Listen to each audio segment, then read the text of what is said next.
C'est intéressant de voir que YouTube, en très peu de temps, est devenu comme numéro 4. Google l'a racheté, je crois, pour 1,5 milliard ou 2 milliards il y a 3 ans.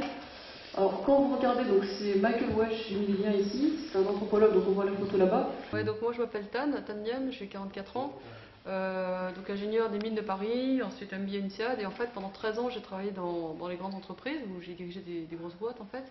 Et il y a 10 ans, en 2002 en fait, j'ai tout quitté pour créer mon incubateur de projets de libre et de durable, et c'est une association à but non lucratif qui s'appelle Angenius, donc je préside à temps plein, bénévolement je précise. Mon idée, c'est qu'Angenius en fait incube des projets qui ont un intérêt pour la société civile.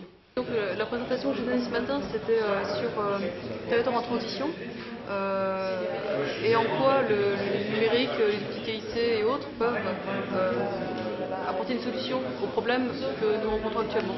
Donc en fait, la présentation part d'abord du constat et rappelle un peu les enjeux du durable, si on peut dire, notamment par rapport à l'empreinte écologique et tout ce qui est par rapport à nos dépassements sur l'ensemble de la planète.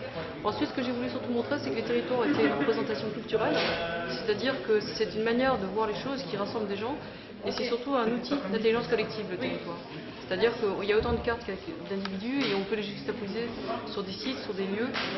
Et toute l'idée, c'est de voir comment le territoire combine ces différents points de vue, ces différents apports humains, comme des calques, et de cette manière ensuite devenir un objet art de l'intelligence collective.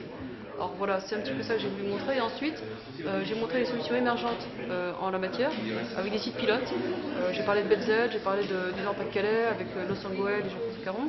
Et j'ai parlé du rôle des passeurs et des professionnels amateurs, c'est-à-dire ces gens qui sont passionnés par quelque chose et qui vont rentrer dans une logique du don, leur don à eux déjà dans quelque chose qu'ils aiment faire, et ensuite le fait de partager avec la collectivité. On a aussi beaucoup parlé de la tragédie des biens communs, pour dire qu'en fait aujourd'hui on n'est plus condamné à cette idée que tout doit être propriétarisé ou régulé par l'État pour être durable, mais qu'au contraire les collectifs d'une certaine taille, d'une certaine qualité, arrivent à s'organiser pour gérer durablement une ressource rare.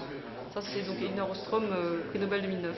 Voilà, donc à la fin, en conclusion, ce que j'ai également voulu dire, c'est que libre et durable, c'est la même chose pour moi. Libre, c'est dans le domaine des idées, et durable, c'est dans le domaine de la matière. C'est toute une question d'écologie, de circulation fluide des choses, et c'est pour ça que libre et durable, pour moi, sont inséparables.